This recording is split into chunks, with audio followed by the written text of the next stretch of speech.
É praticamente impossível que você não tenha ouvido falar sobre a situação com Charlie Kirk, e eles acabaram de realizar o culto memorial. Há algumas coisas interessantes que acho que vocês realmente precisam saber sobre o que aconteceu naquele memorial. O meu amigo foi martirizado por usar sua voz para se envolver em um diálogo pacífico. O assassino de Charlie pensou que poderia roubar e silenciar sua voz colocando uma bala em seu pescoço. Nas palavras de Saurin Kierkegaard, o tirano morre e seu governo acaba. O mártir morre e seu governo apenas começou. Charlie não foi silenciado, seu movimento está apenas começando. As vozes de milhões de pessoas ao redor do mundo foram despertadas, promovendo sua causa em uma missão muito além da compreensão de qualquer um. Não vamos nos encolher de medo, nunca nos renderemos. Estamos decididos a viver livres de mentiras e buscar o que é verdadeiro. Desafiaremos respeitosamente e com ousadia o que é aceito pela cultura, a fim de buscar o que é verdadeiro e aceitável somente a Deus Todo-Poderoso.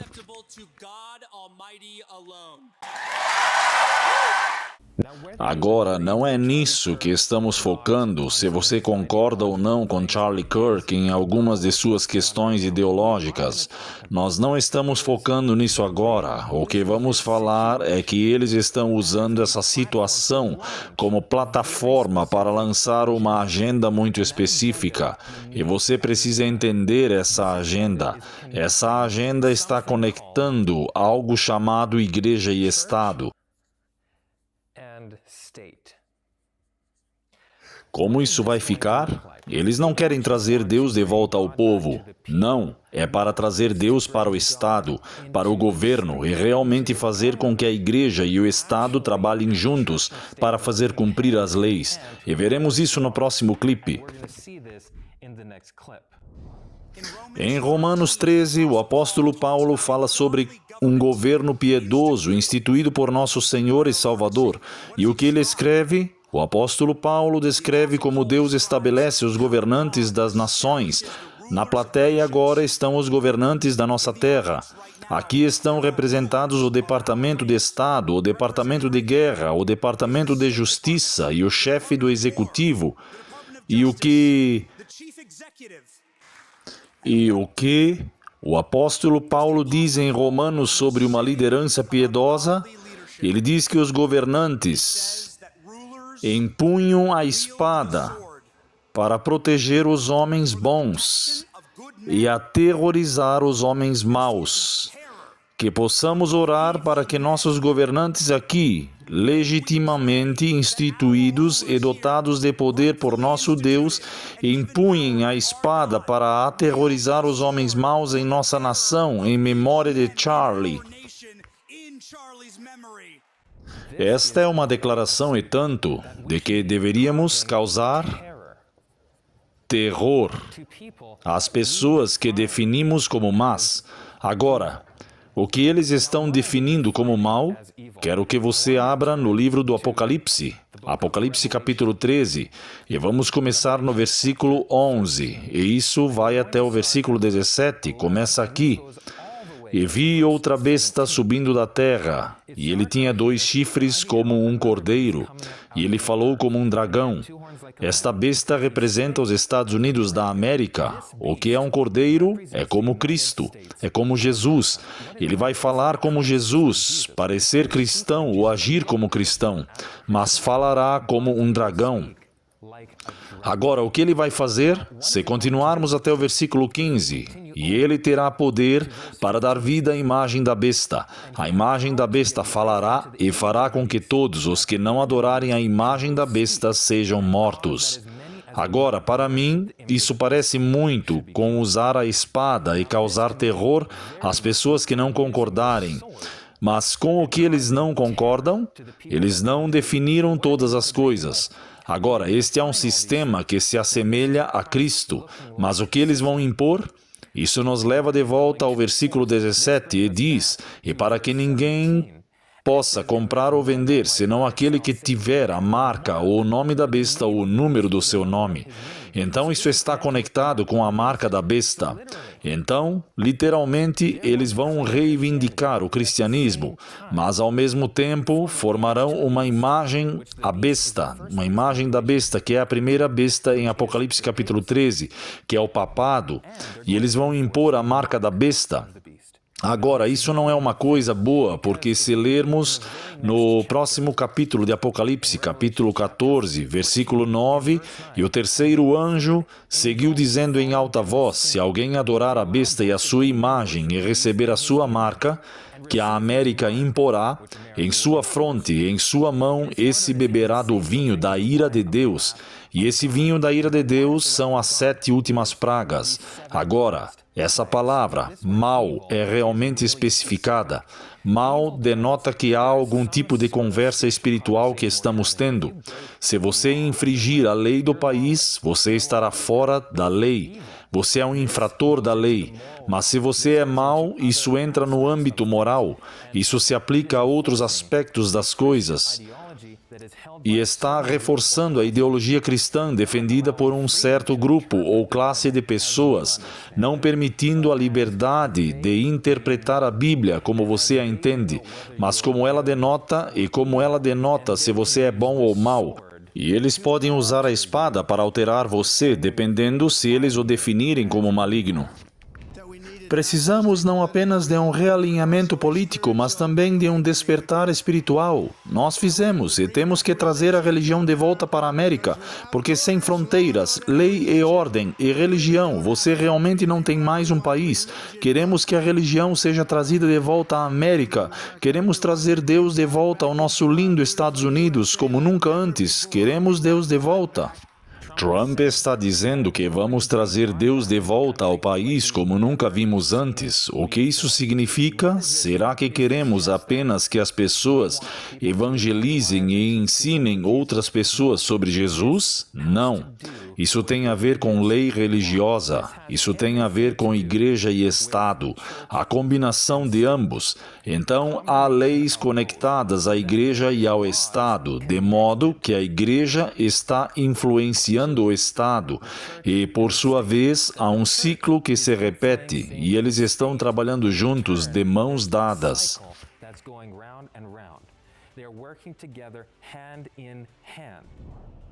Vocês não podem nos derrotar, vocês não podem nos atrasar, vocês não podem nos parar, vocês não podem nos deter.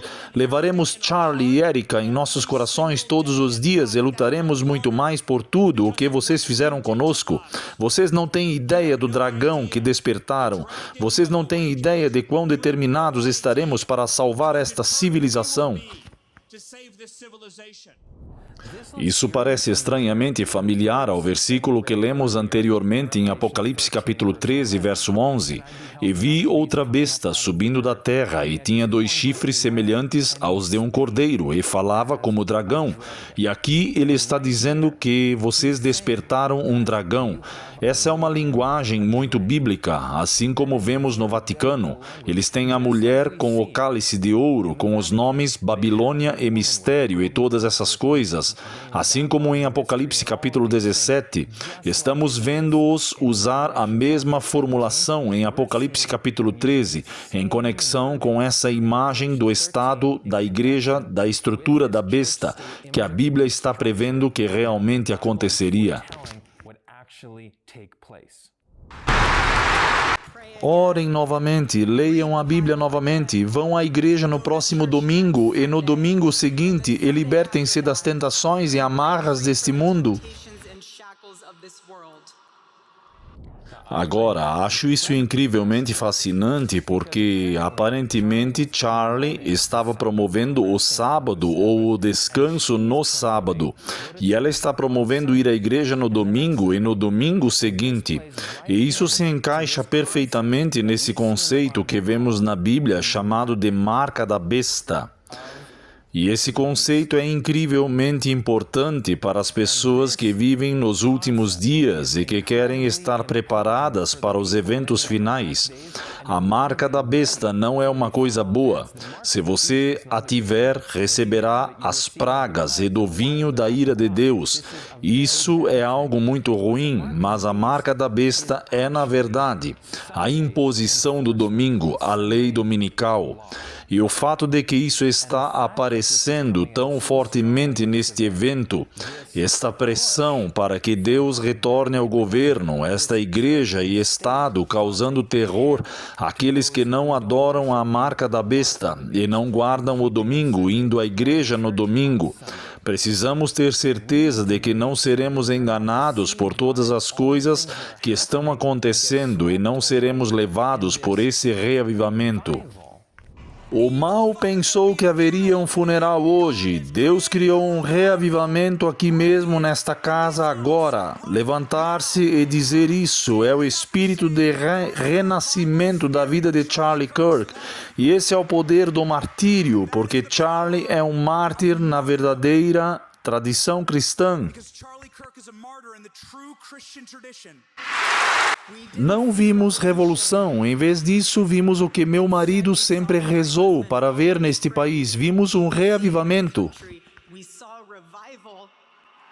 O assassino maligno que tirou Charlie de nós esperava que tivéssemos um funeral hoje, e em vez disso, meus amigos, tivemos um reavivamento em celebração a Charlie Kirk e seu Senhor Jesus Cristo. Mas isso é como um renascimento dos velhos tempos, não é? Um renascimento de todos os tempos. Embarquem no reavivamento que está chegando. Não seremos capazes de impedir isso. Vocês veem evidências disso aqui mesmo nesse estádio. Todos nós faremos parte disso. Vocês viram quantas vezes eles disseram a palavra reavivamento? Eles estão tentando propor uma agenda de reavivamento.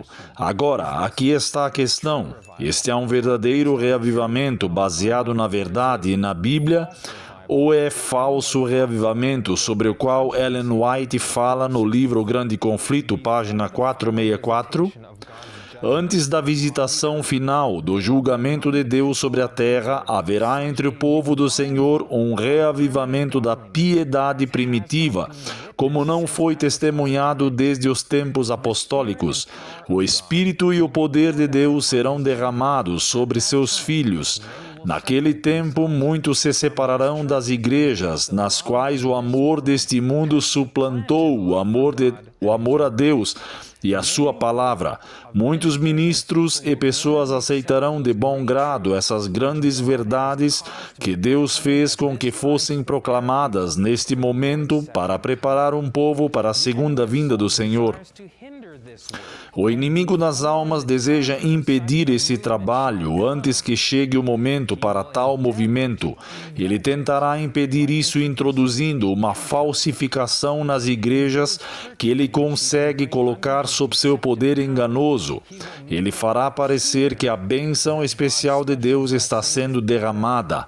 Será manifestado o que se pensa ser grande interesse religioso. Agora, vocês perceberam isso? Este é um reavivamento que vem de Satanás para as igrejas, que ele consegue controlar. Este não é o verdadeiro reavivamento, mas parecerá um grande interesse religioso e interesse em Deus e no retorno de Deus. Agora, isso está conectado a algo chamado queda da Babilônia. E essa queda da Babilônia é algo sobre o qual falaremos em breve, mas voltemos à citação. Multidões exaltarão o fato de Deus estar trabalhando maravilhosamente por ela, quando a obra é de outro espírito, sob um disfarce religioso. Satanás buscará estender sua influência sobre o mundo cristão. Em muitos dos reavivamentos que ocorreram durante o último meio século, as mesmas influências estiveram em ação, em maior ou menor grau. E eles se manifestarão nos movimentos mais amplos do futuro. Há uma excitação emocional, uma mistura do verdadeiro com o falso, que é bem adequada para enganar. Agora, antes de continuarmos, há 3 pontos que quero abordar. Essas decepções, esses enganos serão absolutamente maravilhosas? E o que são essas mentiras e de quem elas vêm? Novamente, voltamos a Apocalipse capítulo 13, versículo 12. E ele exerce todo o poder da primeira besta diante dele, e faz com que a terra e os que nela habitam a adorem. Então, isso é uma coisa religiosa. Isto é uma questão de adoração. A primeira besta cuja ferida mortal foi curada. Versículo 13.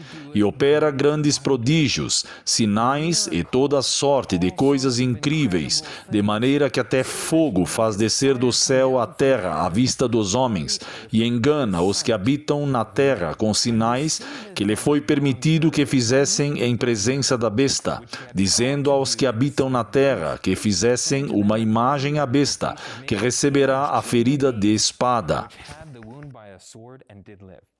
Eles vão criar essa estrutura de igreja e Estado porque estão fazendo milagres.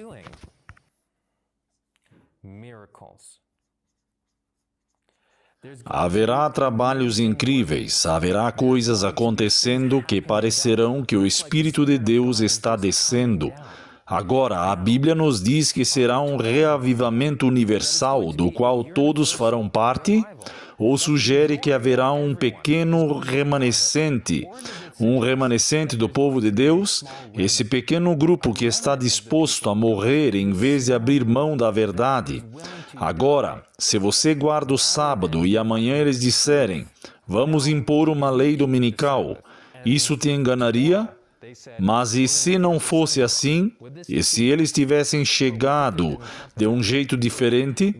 Agora, o Papa Leão acabou de chegar e estava falando sobre o sábado, e isso provavelmente foi muito chocante. Mas temos que lembrar que isso é como um cordeiro. Ele vai dizer todas as coisas certas, mas no final falará como um dragão, e o engano será tão astuto que será quase imperceptível.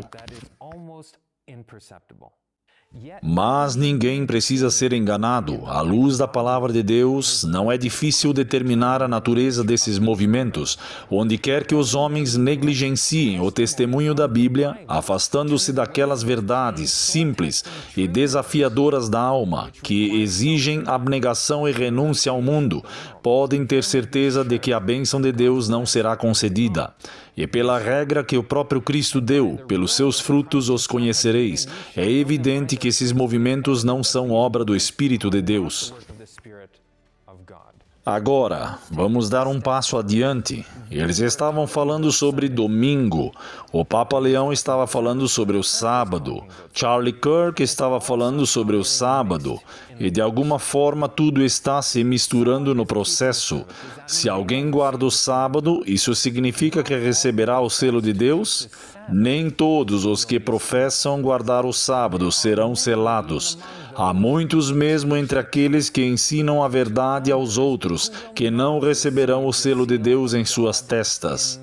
Apenas afirmar que guardamos algo, ou mesmo que guardamos algo parcialmente, não significa que você receberá o selo de Deus em sua testa. Só porque você é adventista e diz, eu creio no sábado, não significa que você receberá o selo. Este é um dos principais fatores que nos diferenciam pelos seus frutos. Eles estão guardando toda a doutrina que Deus estabeleceu. Eles estão dando mensagens, as mensagens dos 3 anjos, ou é outra mensagem que eles estão tentando dar? Apocalipse capítulo 14, verso 8.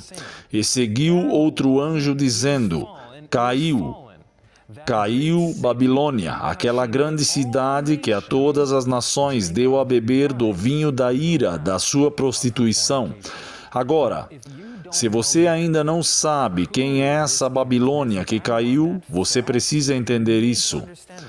Isto é algo chamado de mensagem do segundo anjo. É muito importante que entendamos a primeira, a segunda e a terceira mensagem angélicas.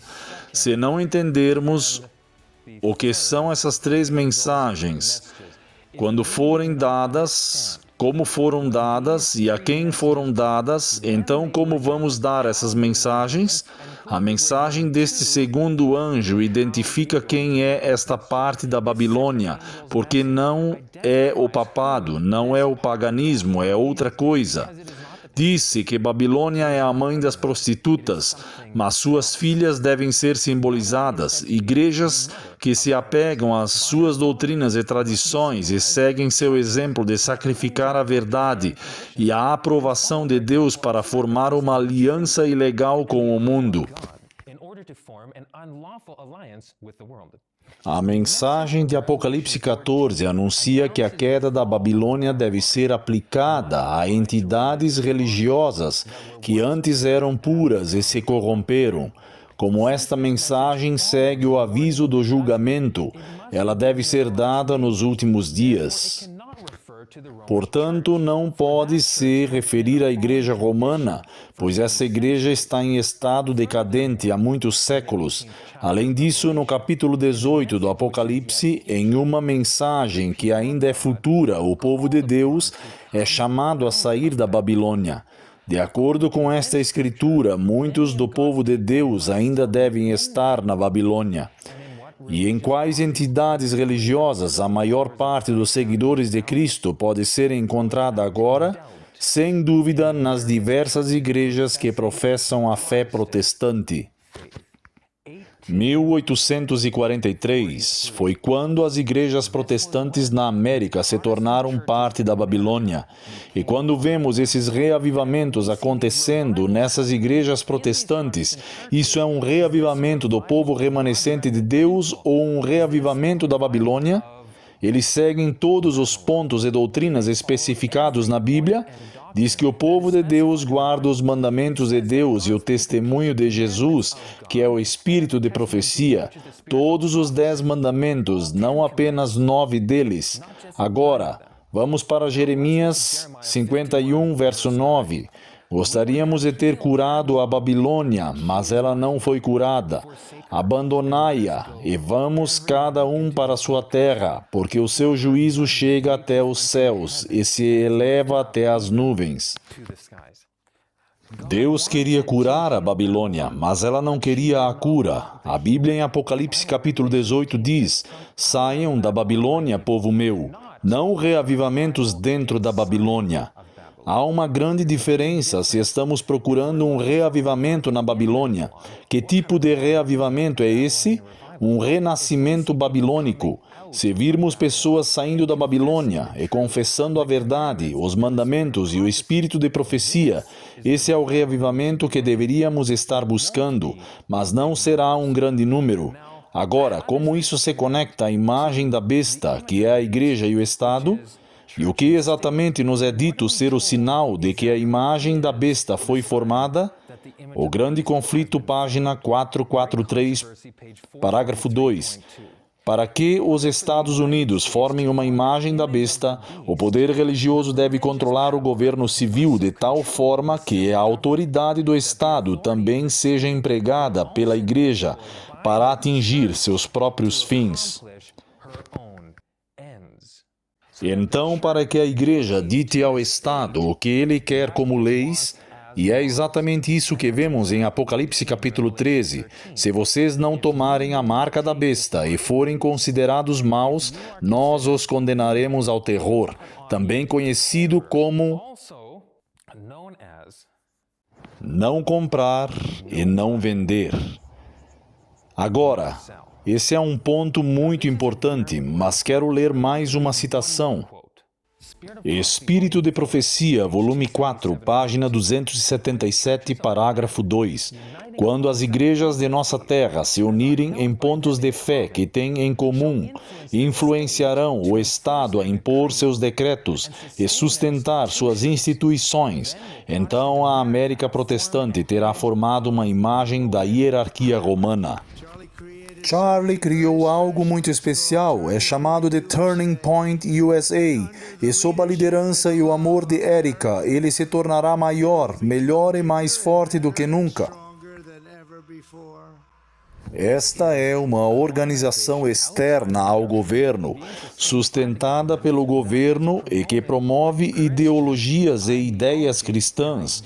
Este é o Estado que sustenta essas instituições. Agora, há muito mais a falar sobre isso, mas quero ir para Tiago, capítulo 2, lendo os versículos 19 e verso 20. Você crê que há um só Deus? Você faz bem. Os demônios também creem e tremem. Mas queres saber, ó homem vão, que a fé sem obras é morta.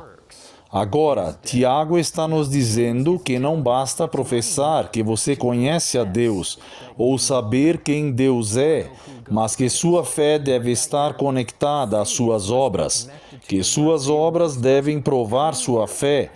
Agora, se suas obras estão conectadas a esse reavivamento babilônico que está impulsionando essa agenda nacionalista cristã, que está tentando conectar a igreja e o Estado, essas são obras de Cristo ou são obras de outra instituição? Que se parece com um cordeiro, mas que falará como um dragão.